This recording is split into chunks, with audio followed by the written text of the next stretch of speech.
stroking this a lot. You stroke that tash. I'm gonna. Yeah. Do you like it? Um. Fucking hell. The pause was already too long. Define like. If like is tolerate, yes, I absolutely like it a lot. On a scale of 1 to 10, 1 is I fucking hate that stash. 10 is I absolutely love that stash. Where are you at? Be honest. Solid 2.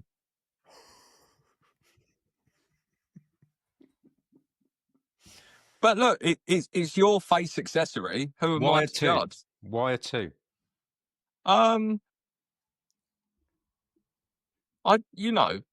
You're a very attractive man. I don't think any more needs adding. I'll say that.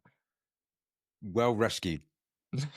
Really well rescued. I did I'm say just trying. before we hit record that the only reason I'm keeping it is because every time I look in the mirror, it makes me fucking laugh. Yeah. Which I think is a good enough reason. Mm-hmm. Just every day. There's the mirror, there's my face, smile. I think it's a good way to start the day. What does the wife think? Not keen. Not keen. From a tickling her face sort of perspective, from a looking at it perspective, what does she not like? I'll say this. She came out of the bedroom the other day. I was at the bottom end of the house down the hallway holding a cup of coffee, and she came out the bedroom and looked directly at the stash and pulled this face. She went literally like this. So I think that probably says it all. You know, a picture speaks 1,000 words. Yeah. She doesn't. She's not on board. No. No. There we go. So I'm keeping it. So you're keeping it because you just want to repel her. She's just on you too much. It's just, dude, it's like a demonstration of defiance. You know, Yeah. I've always had a problem with authority, and this is just my latest incarnation of how I rebel against the establishment. It could backfire. We'll probably cut this out of the podcast, but she could retaliate in a very obvious way, unless she could start growing hair in places that you don't like. Fucking hell, that's not where I thought you were going to go with that statement. I was talking about the armpits. What are you talking about? One of those fucking Veet strips on it. Anyway. Right, we're going to cut all of that. What are we talking about this week? Good topic this week. We're going to talk about the difference between 1% salespeople and salespeople who feel like they should be operating at a higher level but aren't. And it's probably not what a lot of people think. There's a specific OS operating system that I've seen time and time again gets adopted by the people that constantly perform at a very high level. So I think we're probably going to share some insights as to what that operating system is and how people can adopt it for themselves. With a bit of face furniture and armpit hair smatterings in there as well. I mean, basically, that's it. You just got to grow a stash. That's it. Job done. Podcast over. Channel your inner Tom Selleck. Not that anyone that listening to this podcast would even know who the hell Tom Selleck is. Channel him. Burt Reynolds, Billy D. Williams from Star Wars. There we go. Still no one knows. They're young people. We're old. Fuck. Well, I'm old. You're old. I'm old at heart. Anyway, I normally end up kicking these things off, and no one cares about my opinion. Why don't you start? Of course they do. Yeah, all right. A few people. I'll start. I think a lot of closers constantly pursue tactics, right? What do I say when the prospect says this? And what's the best way to answer this objection and stuff like that? Tactics, right? And it's not that tactics don't come into play. Of course they do. But the best tactics in the world will fall flat if they are delivered in a way that isn't in alignment with who that person is. So let me give you an example. You're on a call with somebody, you're trying to hold them accountable to their goals. You know, you're having the conversation, you're showing them some hard truths, all of this kind of good stuff. that's only effective if the delivery is correct. And if the delivery is felt like it comes from a place where you care, like and this is, we talk about this, right, inside of our group, the difference between external pressure and internal tension. External pressure means that the prospect feels like you're trying to coerce them to come into the program for your benefit.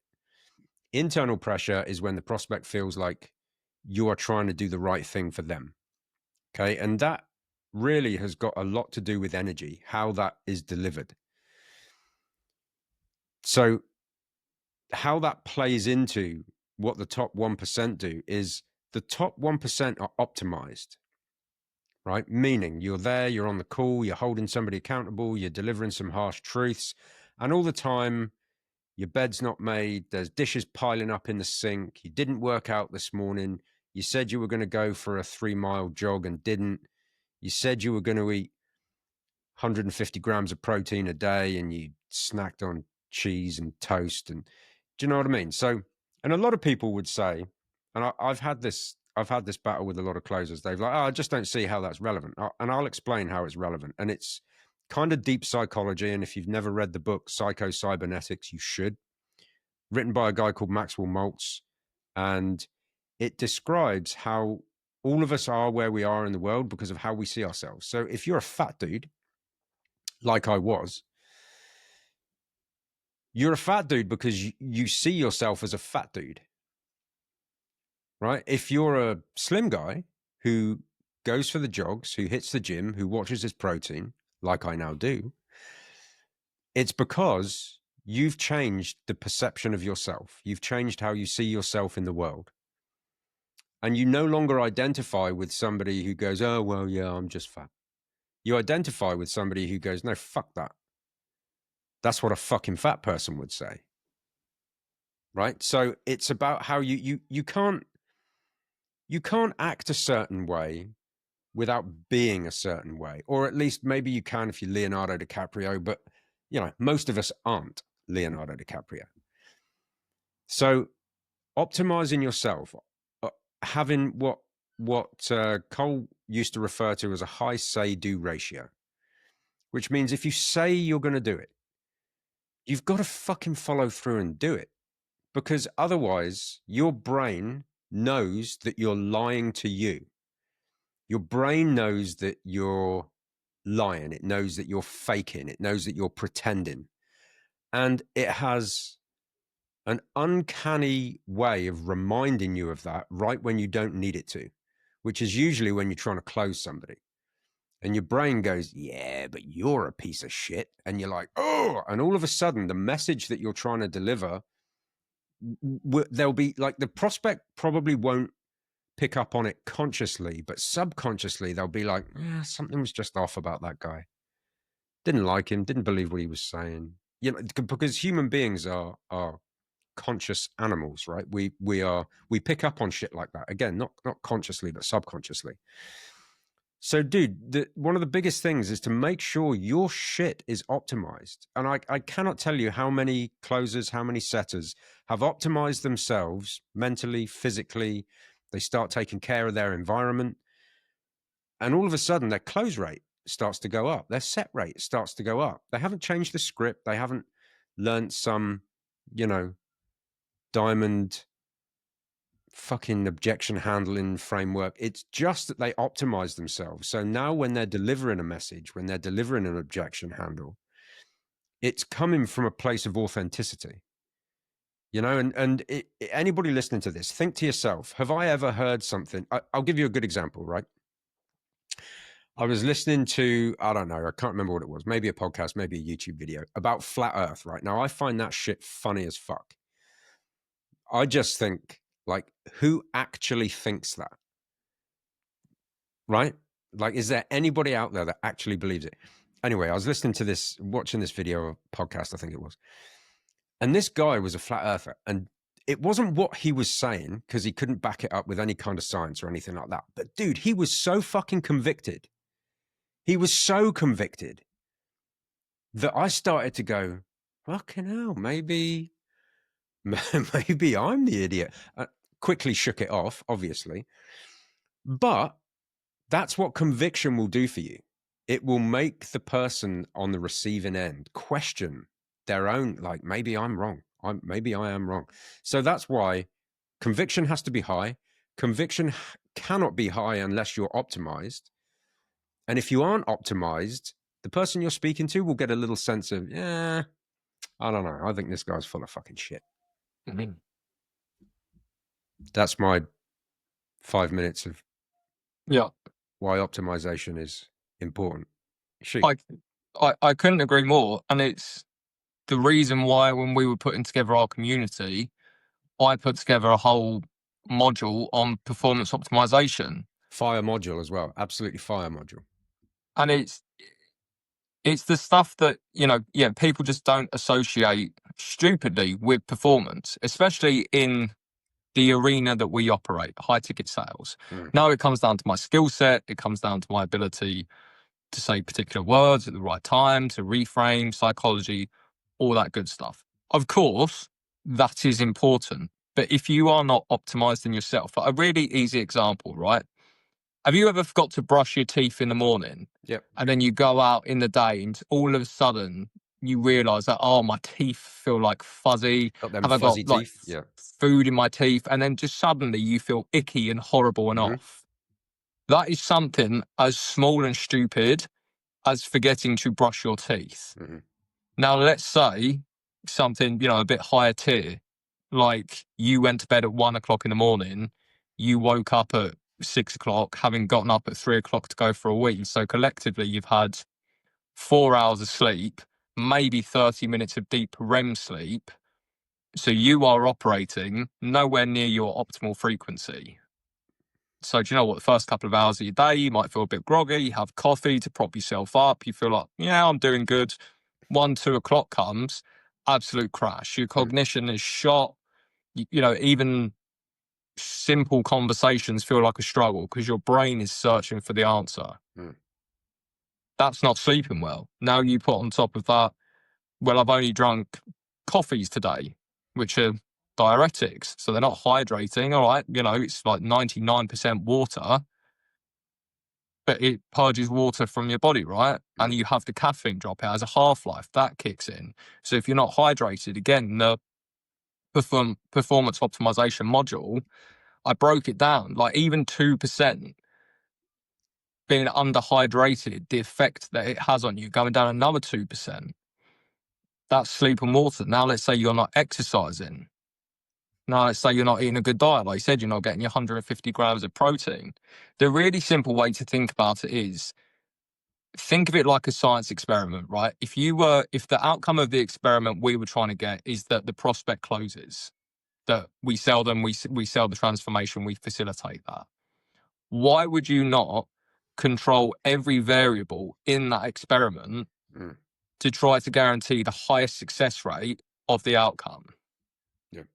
Because the skill set is, assign whatever number you want to it, 20, 50%. If the other 50 to 80%, which is the internal work, showing up as the best version of yourself to, with conviction, help the person on the other end of the Zoom become the best version of their self, how the hell do you do that when most of the variables have been ignored? Yeah. Yeah. 100%. And dude, the big one that a lot of people overlook is sleep. And I remember watching, can't remember the dude's name. He was like several years, he was the winner of the CrossFit games globally, the dude that won several years in a row. And I remember watching an interview with that guy just because I'm interested in, high performers of all walks of life, right? And I'm watching this interview and they said, what's the one thing that you shifted that made the biggest difference? Straight away, guy didn't miss a beat, he just went sleep. And they went, all right, tell us a bit more about that. And he went, sleep is like, it's a cheat code. Getting the right amount of sleep, the right amount of REM sleep, optimizing your schedule. So every single night, and I started to do this, and honestly, dude, it made a massive difference. I go to bed at the same time every single night, 10 o'clock, not a minute before, not a minute later. That's when I go to bed. I will typically get between 6.5 and 7 hours sleep. I will wake up exactly 6.5, 7 hours later, naturally. right? And I've tried getting 8. It just doesn't, for whatever reason, it just doesn't work for me. It doesn't optimize me anymore. If anything, I feel slightly groggier if I get too much sleep. But I'm in such a routine that I will wake up 6.5 to 7 hours later every single morning. Naturally, no alarm clock fucking getting me up, none of that. Just wake up naturally with the dawn. And dude, it made the biggest difference to how I think, to how I feel, mentally, physically, everything. And that dude was right. Sleep is an absolute fucking cheat code. And so many people overlook that. They're like, well, I'm hitting the gym and I'm getting my protein and I'm watching my diet and I'm doing my cardio and I'm reading my books and I'm training. Well, how's your sleep? Well, yeah, it's a bit fucked. You're like, dude, that's the most important thing. Yeah. Get yourself some magnesium, glycinate. I tell you what, I take a triple supplement of magnesium. It's glycinate, threonate, and one other. Can't remember. And I take that in combination with a zinc tablet every single night, literally right before I go to bed, 5 to 10, magnesium and zinc, and then go to bed. And my Christ, did that make a difference? Mm-hmm. Made a massive difference. And I can't remember. I think it was a Huberman podcast that I was listening to, Andrew Huberman. And he was talking about why bad sleep can be caused by a magnesium or a zinc deficiency. Fuck it. I'm like, well, I got nothing to lose. I'll just get myself some magnesium and some zinc. Started to pop it every single night right before bed. Absolute game changer in terms of my sleeping pattern and my schedule and how solidly I sleep and all that kind of stuff. Game changer. Magnesium and zinc, top tip. So I think too many people overlook sleep. Yeah, it's one of the lessons in the module that sleep is a performance multiplier. Yeah. And when you go down to, like the chemistry level, that's when stuff like cellular regeneration happens. That's when your body heals. That's when it, if you think of your body or, your brain as a computer storage, it gets cleared out, things get processed, things get learned when it's, healing and resting and all that sort of stuff. So if it's so broken, like most people just don't have the basics of a bedtime routine. Yeah. And it's going to sound really basic, and some people might listen and be like, oh, do you know what? I'm not a kid. I don't need a bedtime routine. I can go to sleep when I want. Honestly, like you said, it's just such a cheat code. Just having such a simple routine of, do you know what? 10, 20, 30 minutes before bed, I'm going to put on some blue light blocking glasses. I'm going to turn off the screens. I'm going to start shutting my brain down so that when I actually get into bed, I don't lie there for an hour, just, cogs turning, thinking about everything that happened in the day, thinking about what's happening tomorrow, thinking about everything bad that's ever happened to me in my life, depending on, how busy your brain is. Just switching off and being able to get that rest that you need. Yeah. And again, you don't get that rest that you need. What typically happens? Well, you're going to be quite reactive because you're short and you're groggy. So let's say it comes down to an emotionally charged discovery or objection handling. And because you're not optimized, because your sleep is off, you're reactive. Well, I need to go away and think about it. Well, what do you mean you need to go away and think about it? Fucking sail gone. Yep. Okay, no problem. Appreciate you need a little bit of time. What is it you need to think about? But because you're undercharged, you show up reactive. Like you said, a lot of it is subconscious communication, right? And you won't even realize it at the time. You'll probably come away from that thinking, no, I did really well there. And then you go back and watch it the next day after having a good night's sleep. You're like, why did I, oh, what, they said something in Discovery. And I've done this before. We've both done it, right? Where you've reviewed your own sales calls or other people's sales calls and they've told you something in Discovery. But let's say you have had a bad night's sleep. You were under optimized. You hadn't eaten a good diet that day. You hadn't drunk enough water. They've given you all the ammunition in Discovery. And you get to the objection handling. You've just forgotten it. Yeah. And then you go back and watch. You're like, oh my God, How did I miss that? How did that slip out? Yeah. That was massive. But because you are not optimized, you've lost the deal. Yeah. And hydration for the same reason. Hydration. I try and get 2.5 to 3 liters of water every single day. Now, apparently my PT says this counts as water because it's green tea, decaffeinated, no sweetener or anything. So it's like, and green tea is full of antioxidants and stuff like that. So Honestly, I find it really easy because I really like green tea. I find it really easy to get my 3 liters in because I just chug these all day. Yeah. You know? So, and that I found made a big difference to how I perform as well. Just being hydrated. Mhm. And something ridiculous, you'll know better than I will. Isn't it something like even a 10% dehydration affects anything up to 20% of your cognitive ability? Or those are the stats? Don't quote me on that. Something like that. The difference between being, like I said, so I'll see if I can find the actual stat. I know it's a big difference. Just a slight amount of dehydration can affect performance by a huge amount. It's even as much as like 2%, right? So let me see, rather than me trying to quote it off the top of my head. Mm-hmm. Everybody amuse yourselves Everyone amuse yourselves, we'll cut whilst we this. fact check ourselves. Yeah, right. So this is what we've got in here, right? 100% hydrated, your brain signals fire fast, your mood and memory are solid, you feel calm and sharp. Going down to 98% hydrated, you start feeling tired, scattered, and irritable from being 98% hydrated. Just Right? 3% difference. Yeah. So our bodies are what? 75% water. So you take away 2% of what you should have, it's massive effects. Coming down to 96% hydrated, you start forgetting things mid call, you struggle to listen and pay attention, and your emotional control drops. That is 4% less than optimal hydration, right? Coming down to, how far did I get with it? 94%. Start getting headaches, dry mouth, low energy. Your nervous system actually starts taking a hit.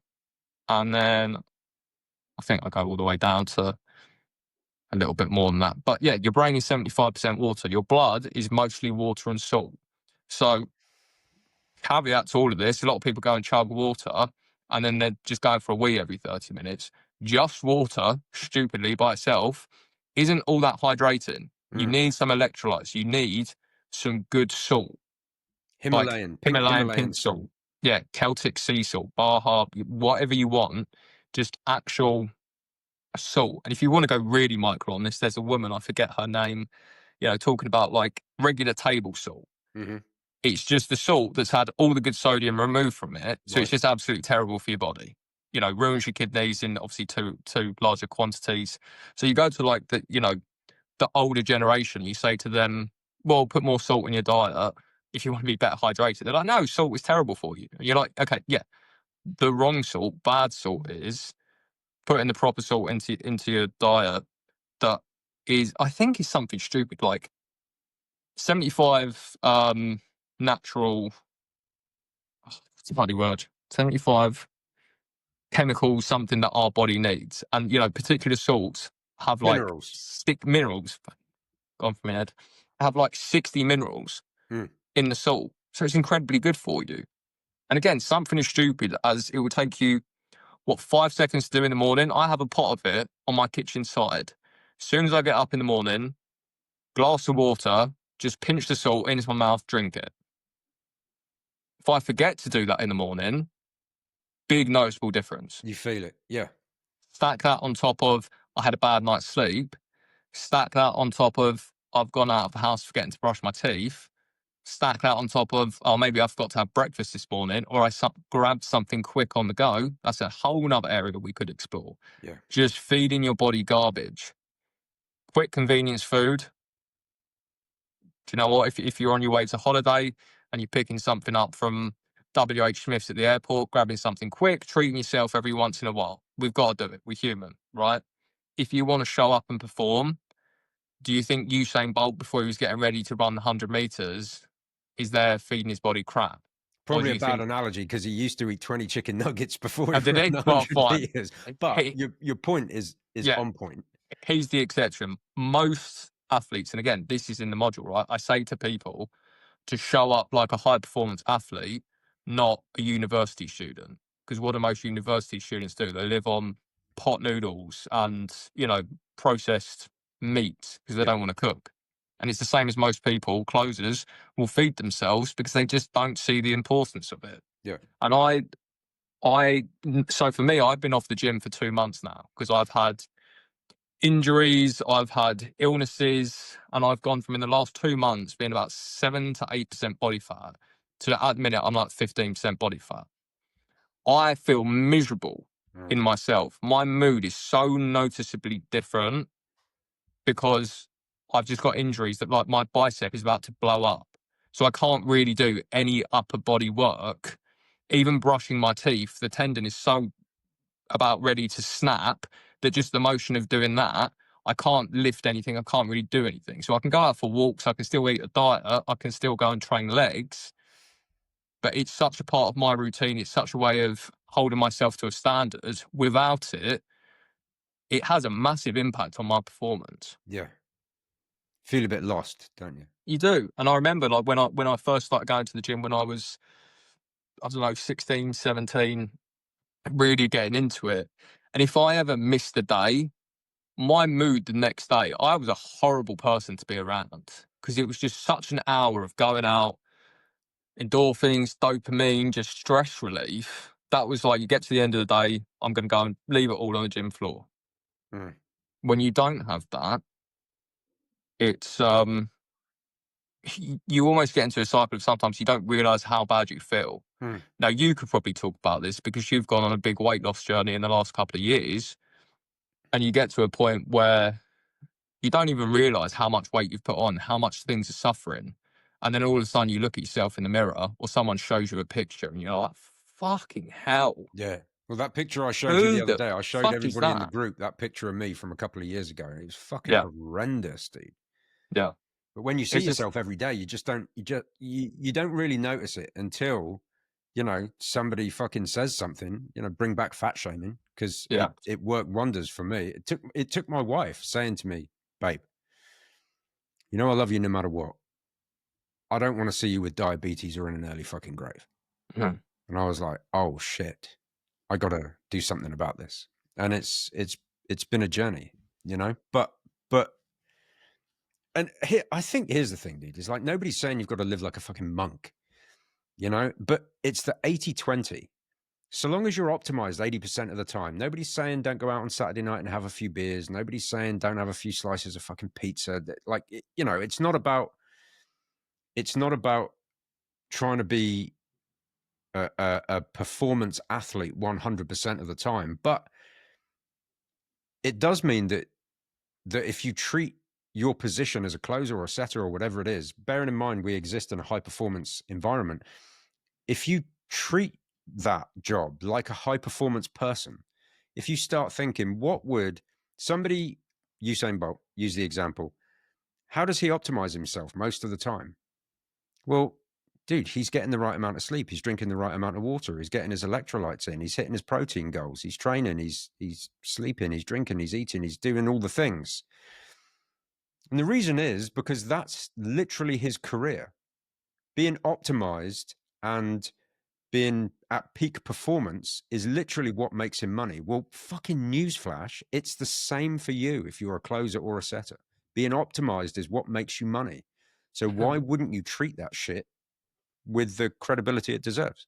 Yeah. Have you ever heard Lewis Hamilton talking about, I can't remember the exact weight, something like if he was a certain amount of pounds heavier, he lost half a second in a corner. Yeah. Something like that. Now, he's in a Formula One car that weighs like, 100 kilos. They're ridiculously light. Obviously, again, they train like athletes because they are. Yeah. Although they're sat down, it's still a very physical, mentally, mental performance, right? Even something as stupid as a couple of pounds. Yeah. He would lose half a second in a corner. Over the course of, 20 odd laps that they do, that 1 second in a corner compounds. And that goes from him being, top of the podium to absolutely nobody, somewhere down the bottom of the table. That's how micro you can go. And again, there may be people that listen to this and be like, do you know what? It's a bit overkill. I'm doing all right. Maybe I'm doing like 5, 10K a month. I'm happy with where I am. And if you are, do you know what? All power to you. The way I would look at it is, if we had the ability to make life-changing amounts of money that you don't really find in other career paths, you could retire yourself, your family, use this as a vehicle to go and invest and create generational wealth, why wouldn't you become a little bit monk at the same time?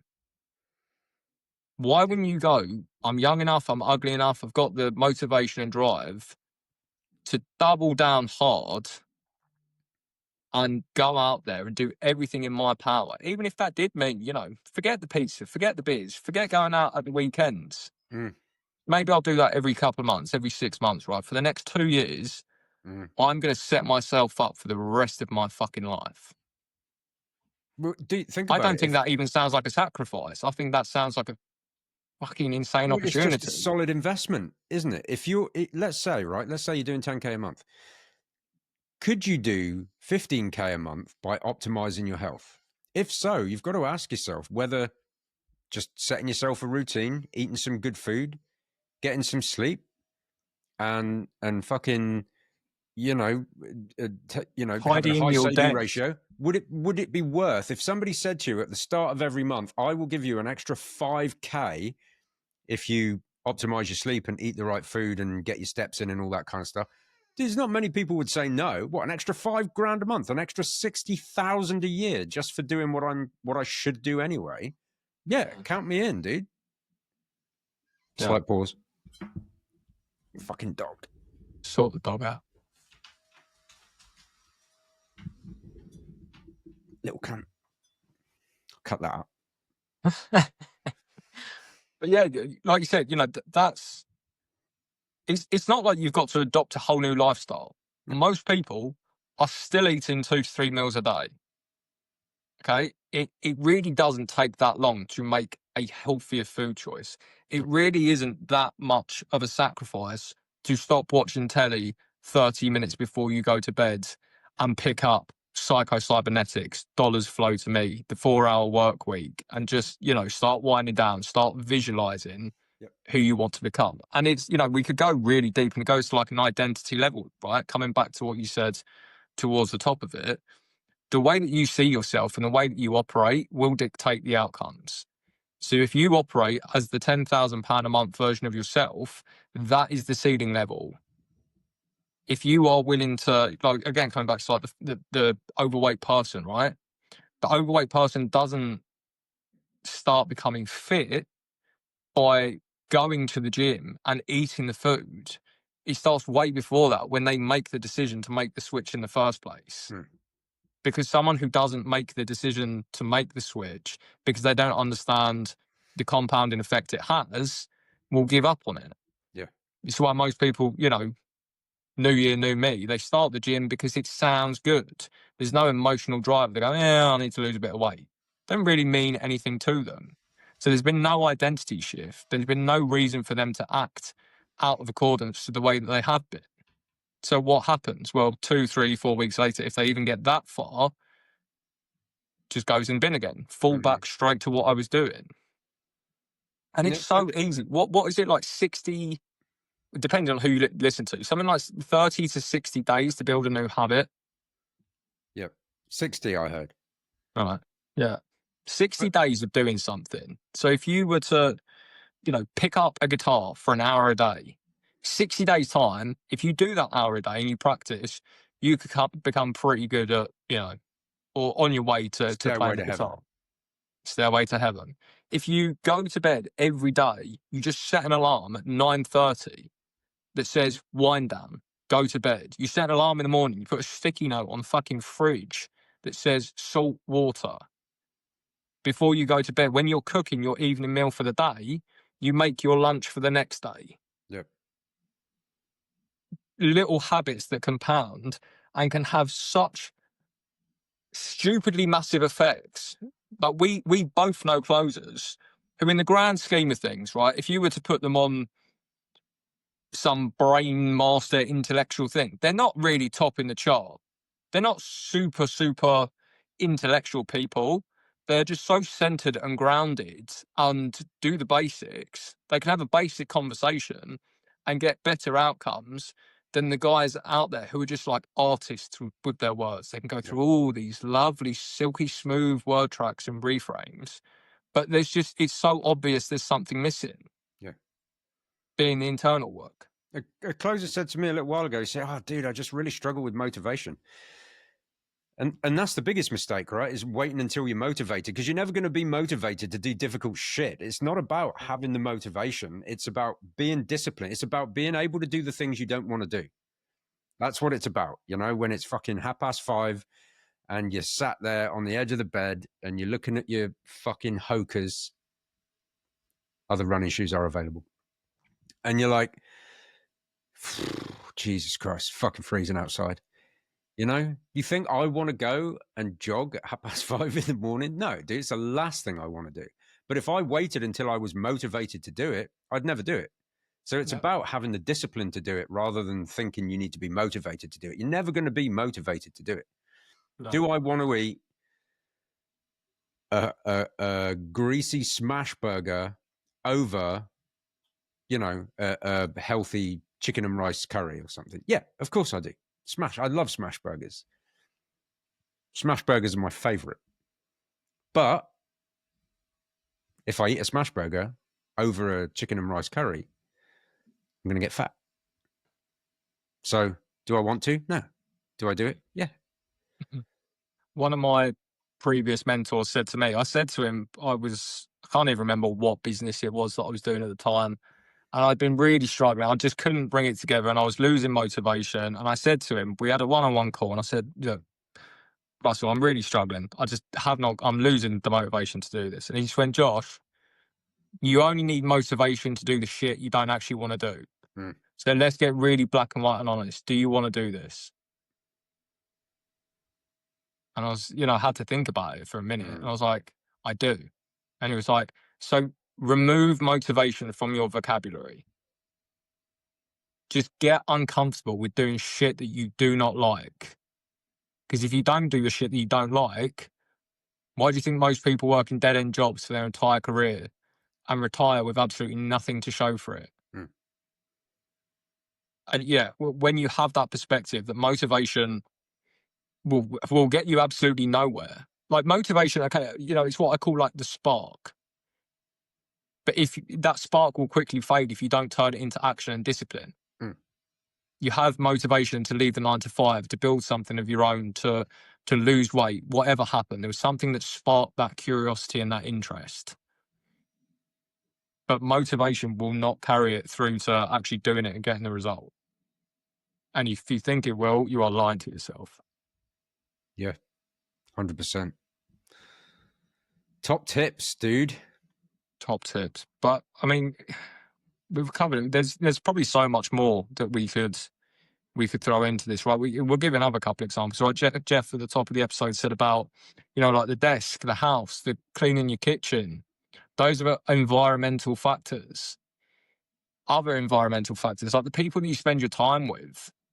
We've probably all heard the saying, you are the product of the 5 people you spend your most time with, right? So if you are spending your time with people that aren't on the operating system, I think that was the title that we actually decided on, haven't used the words once, right? Talking about the operating system. Top 1% closers OS. Yeah.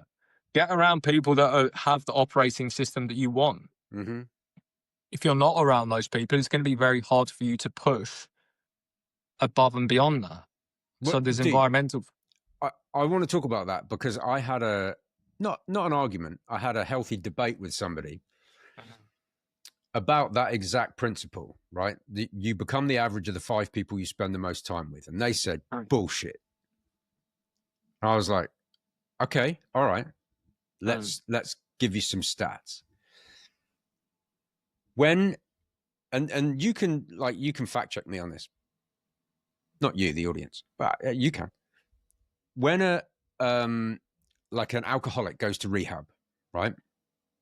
They go to rehab, they get clean, they come back out. What do you think the success rate of rehab is for alcoholics?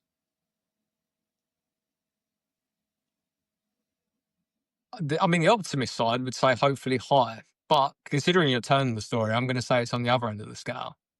95% of all people that come out of rehab, I think it's 95%, end up relapsing. Right? Now, the stats from the Vietnam War, maybe you don't know. If you don't know, a load of the soldiers in the Vietnam War got hooked on heroin because the Vietnamese would leave heroin around, and the soldiers started to use heroin, and like a huge amount of the soldiers, the Americans, the guys that came back from the Vietnam War, were heroin addicts. What do you think the success rate of rehab was for those people? I mean, heroin's up there, isn't it? Arguably a more powerful drug than alcohol. Well, hang on. Okay, fine. Reading between the lines, possibly higher because, well, I'm going to say higher because of the environment. They're not in a war front How with much higher? heroin. How much higher? Yeah. 100%. Nearly 96% of all of the heroin addicts that came back from the Vietnam War ended up getting off heroin and staying off it for good. And the difference is an alcoholic comes out of rehab and goes straight back into their old environment. They're hanging out with the same people. They're in the same place. You know, you try and convince an alcoholic not to buy a drink when he's at the bar with his mate. But for the soldiers that came back from Vietnam, they were no longer surrounded by heroin. They weren't friends with people on the street that can get it. They weren't like quote unquote junkies. No. They were back to a loving family. They were back in in their houses and surrounded by people that would be like, dude, what the actual fuck? Yeah. So 96 or 97% success rate of rehab when the environment was changed. 95% failure rate when the environment stays the same. Either way, doesn't matter which way you slice it or dice it, your environment makes a massive difference to your habits, to your skills, to how you see yourself in the world. Huge, massive difference. And it's one of the easiest things to change. Like if you're, I tried to do the best for my two boys, raising them. And one of the first things I instilled in them is your environment is everything, absolutely everything. So if you don't like the direction your life is taking, take a good, hard, honest look at your environment and the people you're spending time with and change it.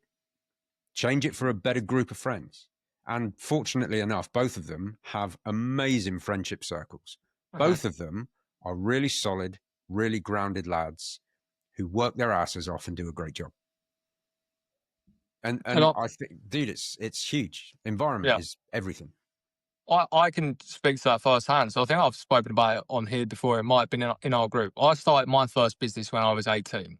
Made a lot of money very quickly. I moved out of home when I was 17 and got around the wrong people. And when you start having money and opportunities and you're around the wrong people, I was living with a guy who was a DJ. So we'd sit up for about 2 years until 3 o'clock in the morning, partaking in substances. And that was my life for 3 years, and I hated it. But it was this constant cycle. I'd get to the end of the evening of like, I'm never doing that again. It's a waste of time. It's a waste of money. It's affecting my performance. I don't like myself. I'm fucking, paranoid about everything all the time. And then it just becomes this habit. If you get to like 6 o'clock the next day, you've got nothing to do. So you're like, should we jump in the car then? Should we go see Keith? And that was it for 7 days a week. Good every single good old Keith. That was 2 or 3 years of my life. I met my partner 7 years ago, gave it up in a day. A 3-year habit. And people used to say to me, it's like, how the fuck did you do it? Like, people go to rehab for that shit. And I was like, because everything in my life changed. I moved where I was living. I moved what I was doing on a day-to-day basis. I changed the people that I was around. Yeah. So it wasn't that I was even addicted to it. We were addicted to being bored. And that was how we filled the time. As soon as everything changed and you didn't have that boredom, you had the other people around you, it just changed so quickly. So that, that's my personal experience, right? And it's, coming back to another area that you could debate, I don't think you really can debate. How many people grow up hating their parents, then become a carbon copy of them? Yeah. Well, why do you think that is? Because for 15, 16, 17, 18 years of your life, you grew up with your parent. I had a really bad relationship with my father growing up, hated everything about him. I am a carbon copy because it was learned through repetition. So the things that I used to loathe about him, I loathe about myself. And it's because of environment. It's because of proximity. It's learned habits of other people. So I don't think there is any argument that you are not the product of the people that you spend the most time with. If you want to debate, then leave a comment. If you think otherwise, it's like the easiest example of this is if you're born in China, you grow up speaking Chinese, right? Why? It's because everybody around you speaks Chinese. What an example. If you were a little Caucasian lad like you or me, but at a very young age, you were taken to live in China, would you speak English or Chinese? You'd speak Chinese. That's because of your environment. Mm-hmm. Right? It's like it absolutely has an impact on you. You spend enough time with people who drink a lot of coffee, even if you're not a coffee drinker, chances are huge you'll start to drink coffee. You start spending a lot of time with people that smoke, even if you're like, hate smoking, disgusting, cigarettes are terrible. You spend a lot of time with people that smoke, chances are massive you'll start smoking. And everybody goes, no, I wouldn't. No, I wouldn't. Yes, dude. Yes, because you cannot override how powerful environment is. Mm-hmm. You cannot and it's such override stupid things. Like I for growing up, no one in my family ever took out credit to do anything. No, credit cards are bad. You should never take out loans. You should never. It's too risky. You grow up with that sort of family, that becomes your operating system and your belief. Right. So we speak to prospects who are like, do you have access to credit? No, not touching credit. Don't want to go anywhere near it. Okay, that's interesting. Where does that come from? Well, my parents have never done it. No, they told me to never get a credit card.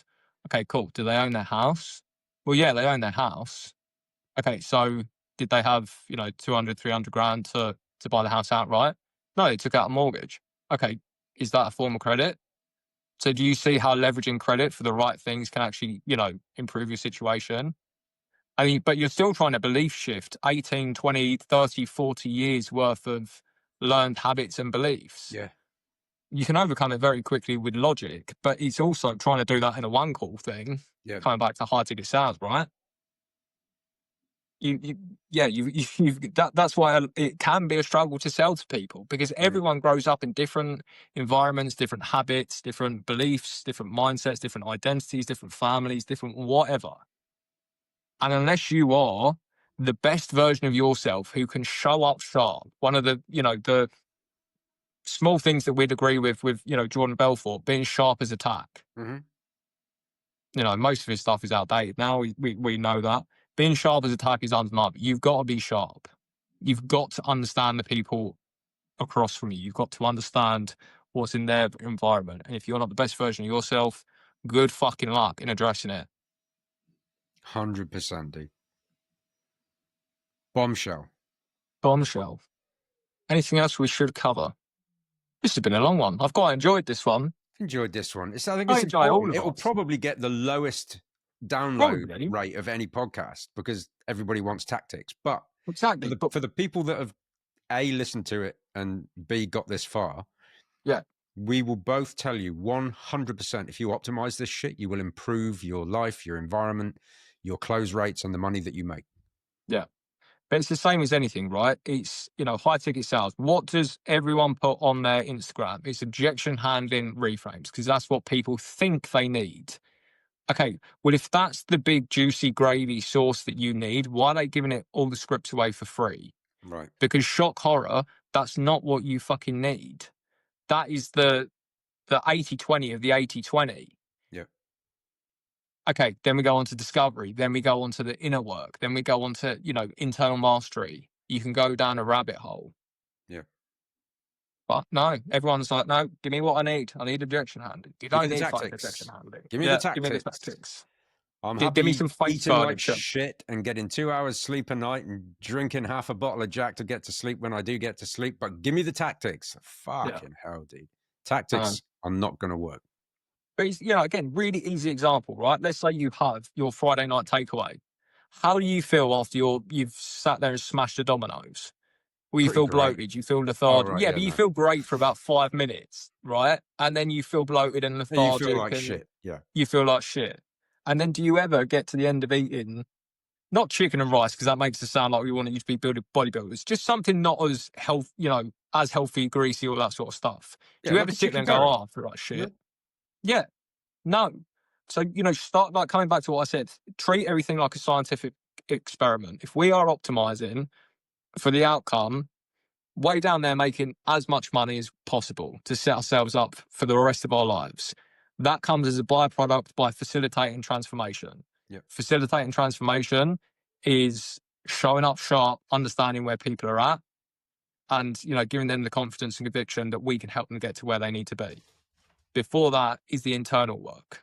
Sorry, then you have the script, then you have the internal work, right? Mm-hmm. If you miss that, all of this is fucked.